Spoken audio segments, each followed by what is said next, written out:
સ્વપ્નો સાથે આવ્યા। શેષ જીવન જીવવાને માટે જીવતરના બીજ વાવ્યા। અંધારાને હડસેલીને અજવાળા લઈ આવ્યા। જીવન રોશન કરવા મેં તો પાન ખરમાં ભીંજાયા, અમે પાન ખરમાં ભીંજાયા। મારી પાન ખર, મારી પાન ખર, મારી પાન ખર ભીંજાય।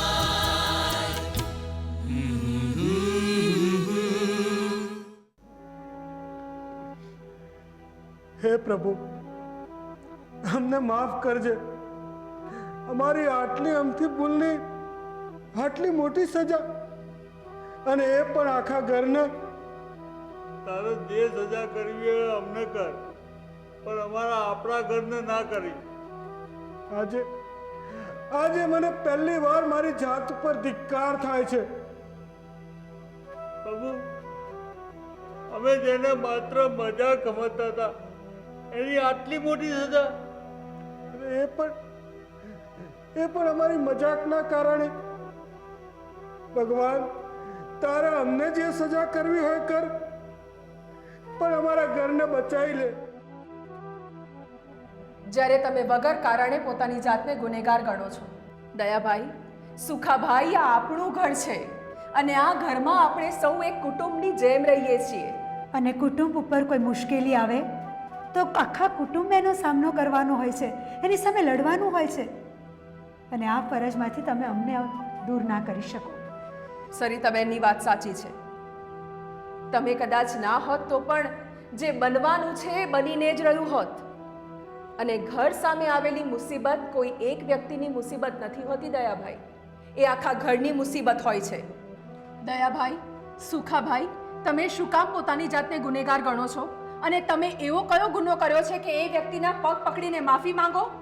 અને માફી માંગ્યા પછી પણ એ વાતની ખાતરી શું કે માની જશે અને નોટિસ પાછી ખેંચી લેશે? એ જે હોય એ, પણ આના માટે કારણભૂત તો અમે જ છીએ। અમારે આ ભૂલની સજા ભોગવવી જ પડશે। વાહ આબાદભાઈ વાહ! ભાઈ, તમે અને તમારી સમજાવવાની રીત બંને સાવ અલગ છે। કહેવાય છે ને કે અંત ભલા તો સબ ભલા। હા, પણ આપણે હવે એ શોધવું પડશે કે આ કબીર ભારતી છે કોણ? હું ઓળખું છું, બહુ જ સારી રીતે ઓળખું છું આ મિસ્ટર કબીર ભારતીને।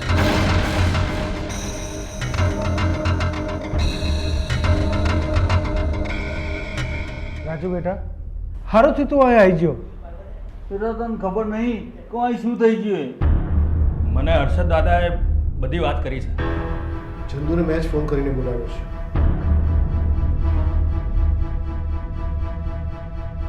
પણ બેટા, આ પહેલા પણ કબીર ભારતીના ફોન આવ્યા છે, પણ તે ક્યારે કહ્યું નહીં કે તું કબીર ભારતીને ઓળખે છે? કારણ કે હું નહોતો ઈચ્છતો કે તમે એના વિશે જાણો। કેમ? કારણ કે એ કબીર ભારતી બીજું કોઈ નહીં, હું પોતે જ છું।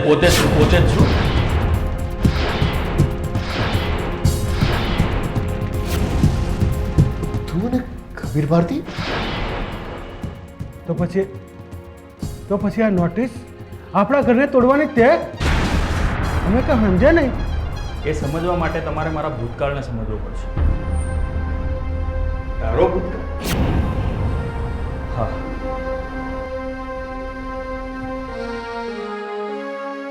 હું બધું જ ભૂલી જવા માંગતો હતો।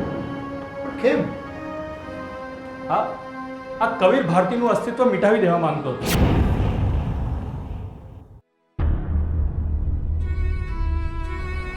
બાપા, તમારી પાસે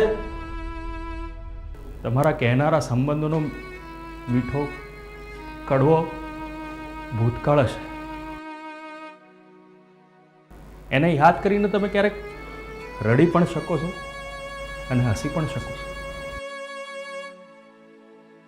પણ મારી પાસે તો એવા કોઈ જ સંબંધ નહોતા।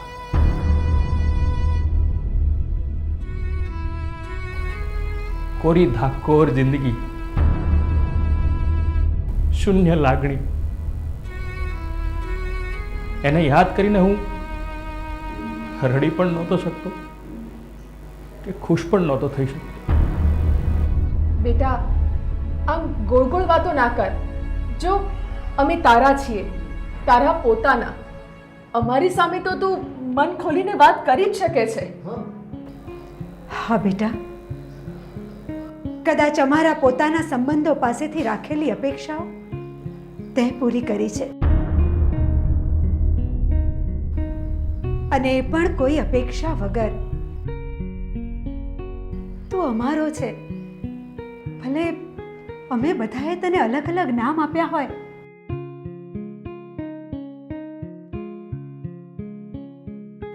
પણ તારો સંબંધ અમારી સાથે એક જ છે.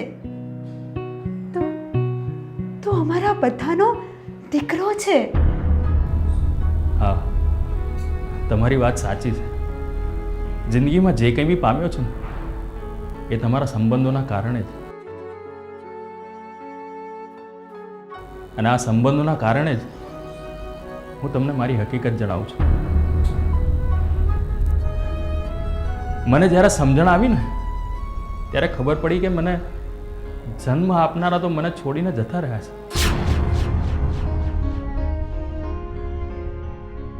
હું એકલો હતો આ દુનિયામાં. મારે મારી જાતે આ દુનિયામાં જીવવાનું હતું. પછી મેં એક ચાની કેટલીએ કામ કરવાનું શરૂ કર્યું, જ્યાં મને જીવનના સત્યો સમજાયા.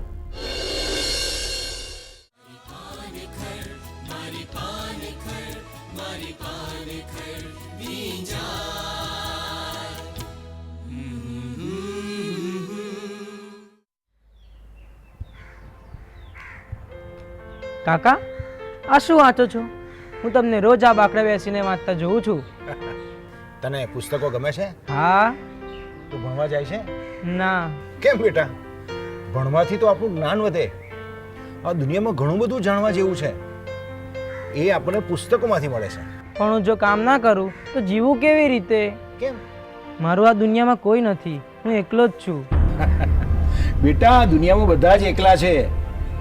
હા, ઘણા પાસે સંબંધો હોય છે, પણ એ કહેવાના છે, ના નહીં બરાબર. જ્યારે આ પુસ્તકો અને જ્ઞાન આપણા સાચા મિત્રો છે. એ ક્યારેય આપણો સાથ છોડતા નથી. સંબંધો માત્ર જન્મના નથી હોતા, જે હૃદયથી બંધાય એ જ સાચા સંબંધ. મને કંઈ સમજાયું નહીં. તને હજી નહીં સમજાય. મને એક વાત કહે, તને ભણવું ગમે છે? હા. તારે ભણવું છે? તો આ ચોપડી તને મારા તરફથી ભેટ. આજથી એને વાંચવાનું શરૂ કરી દેજે. અને બીજી વાત, તે મારી અનાથ આશ્રમની ઓફિસ જોઈ છે ને? હા. ત્યાં કાલે આવી જજે. હા બેટા? ચોક્કસ. જય ભારતી. જય ભારતી.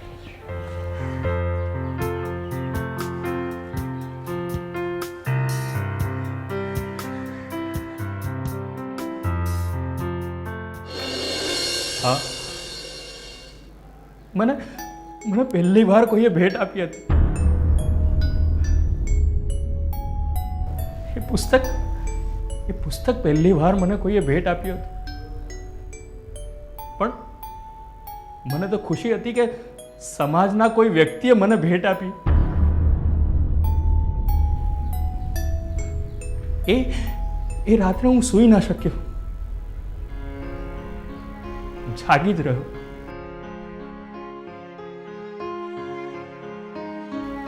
કારણ કે મારી આંખોમાં હતા નવી સવારના સપના.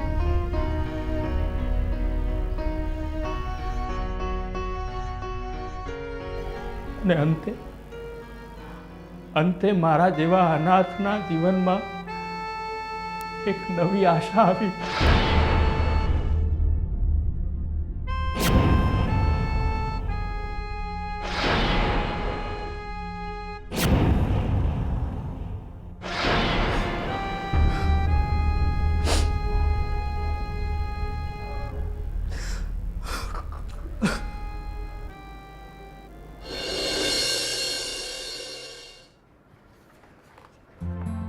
જય ભારતી કાકા.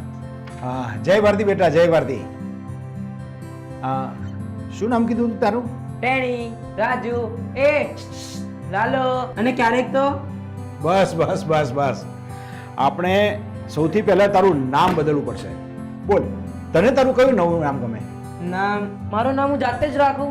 બેટા, આજથી ઘણું બધું કામ તારે તારી જાતે કરવાનું છે. આપણે એની શરૂઆત તારું નામ પાડવાથી કરીએ. બોલ, તારું કયું નામ રાખવું છે? કાકા, કદાચ આ જિંદગીની મારી નવી શરૂઆત છે અને મારી આ શરૂઆત આ પુસ્તકના લીધે થઈ છે, તો હું મારું નામ આ પુસ્તક પરથી રાખવા માંગુ છું. કબીર. કબીર બહુ મોટા સંત થઈ ગયા. બેટા, તને ખબર છે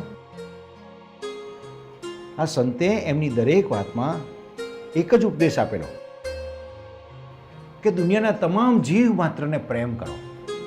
તો આજથી દુનિયાના દરેક જીવને તું તારા પોતાના માનીને એને પ્રેમ કરજે. આજથી આખી દુનિયા તારી છે અને તું આખી દુનિયાનો છો. એટલે હું હવે એકલો નથી. આ દુનિયાના બધા લોકો મારા મિત્રો છે, મારા સંબંધી છે. હા, જો તું મનથી માને તો. આવ વિજય, આ તારો નવો મિત્ર છે કબીર. કબીર? જો, એ પણ તારી જેમ એકલો છે. એને પણ તારી જેમ ભણવાનો શોખ છે. એને પણ તારી જેમ પુસ્તકો ગમે છે. એ પણ તારી જેમ એકલો છે અને એ પણ તારી જેમ અહીંયા એકલતા દૂર કરવા અહીંયા આવ્યો છે. બોલ કબીર, આ વિજયને તારો મિત્ર બનાવીશ ને? કેમ નહીં? મને અહીંયા નવા મિત્રો, નવા સંબંધીઓ મળતા હોય તો હું કેમ ના પાડું કાકા? હું અત્યાર સુધી મારા હોય તેવા કોકને શોધતો હતો. એટલે વિજય, આજથી તું મારો મિત્ર. હા, હું પણ કોઈ શોધતો હતો જે મારા જેવું બને અને મારા જેવું હોય, તો આજથી આપણે બંને મિત્રો. હા,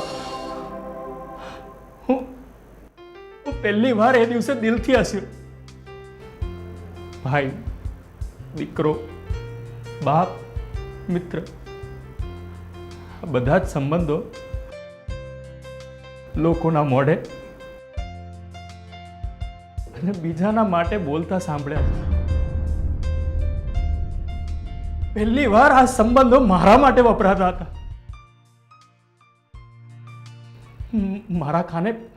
મારા કાને પહેલા તો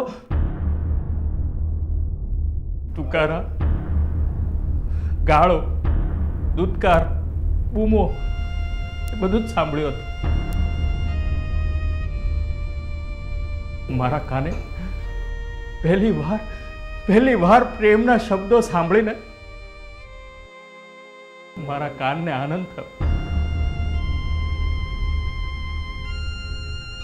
મારી અને વિજય વચ્ચે એક જ સમાનતા હતી. કંઈક સતત કરી બતાવો. કોઈ પોતાનું શોધવાની ઝંખના.